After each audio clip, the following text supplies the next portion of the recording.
नमस्कार। बीस न्यूज 24/7 में आप सभी को सुस्वागतम। यह भारतीय अंतरिक्ष एजेंसी इसरो ने चंद्रयान-3 को लॉन्च करने के बाद आप एक और कमाल करने की दिशा में कदम बढ़ा दिया है। इसरो ने पीएसएलवी की शानदार सफलता के बाद आप परमाणु ऊर्जा से चलने वाली रॉकेट के लिए इंजन बनाने पर काम करना शुरू कर दिया है। इसरो ने इसके लिए देश की अग्रणी परमाणु agency Bhabha atomic research centre या बार्क के साथ हाथ मिला है। विशेषज्ञों के मुताबिक केमिकल से चलने वाली इंजन एक सीमा तक ही ठीक है। अगर आप एक स्पेसक्राफ्ट को अनंत अंतरिक्ष में भेजना चाहता है या एक ग्रह से दूसरे ग्रह की यात्रा करना चाहता है तो इसके लिए परमाणु ऊर्जा से चलने वाले यान ही कारगर साबित हो सकता है। द हिंदू की रिपोर्ट के मुताबिक केमिकल से चलने वाली रॉकेट में इतना ईंधन नहीं भरा जा सकता है जिसकी मदद से वो अंतरिक्ष पर बहुत लंबी दूरी तक सफर कर पाए। वही अगर सोलर पावर की बात करें तो अंतरिक्ष में बहुत लंबी दूरी तय करने पर सूरज की रोशनी भी नहीं आएगी, जिससे रॉकेट का चलना मुश्किल हो जाएगा। इसी वजह से आप इसरो ने परमाणु ऊर्जा से चलने वाले इंजन पर काम करना शुरू कर दिया है। रिपोर्ट के मुताबिक इसरो और बार्क दोनों ही मिलकर रेडियो थर्मो इलेक्ट्रिक जनरेटर को विकसित कर रहा है। एक सूत्र ने कहा कि इस पर काम पहले ही शुरू हो चुका है और इसे प्रमुख चुनौती के रूप में लिया गया है, जिसे जल्द ही पूरा किया जाएगा। परमाणु इंजन को उस तरह का नहीं माना जाता है जैसे परमाणु विखंडन वाले रिएक्टर होता है जिससे बिजली पैदा होती है।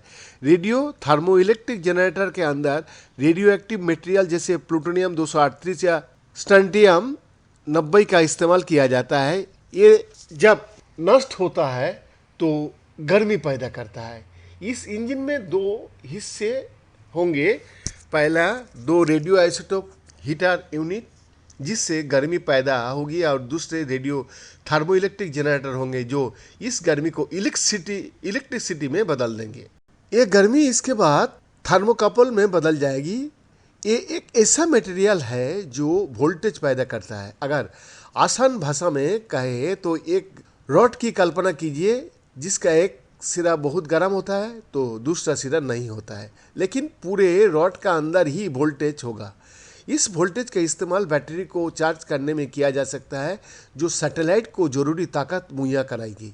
कोलंबिया यूनिवर्सिटी में साइबर सिक्योरिटी विशेषज्ञ निताशा मंसल के मानना है कि रेडियो थर्मोइलेक्ट्रिक जनरेटर के लिए ग्रहों का एक सीधे में होने से कोई मतलब नहीं है।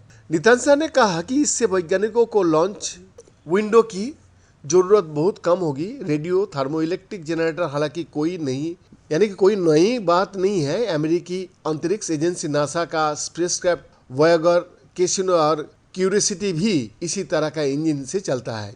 नासा आप नए परमाणु थर्मल प्रोपल्सन तकनीक पर काम कर रही है जिसे साल 2027 तक शामिल किया जाने की योजना है।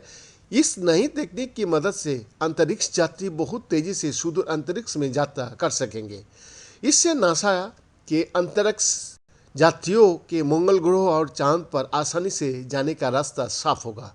यही नहीं, अंतरिक्ष यात्रियों के लिए समय कम लगेगा और खतरा भी कम होगा। चीन भी इसी तरह की तकनीक पर बहुत तेजी से काम कर रहा है। वैद्यनाथ दास का रिपोर्ट, बीस न्यूज 24/7।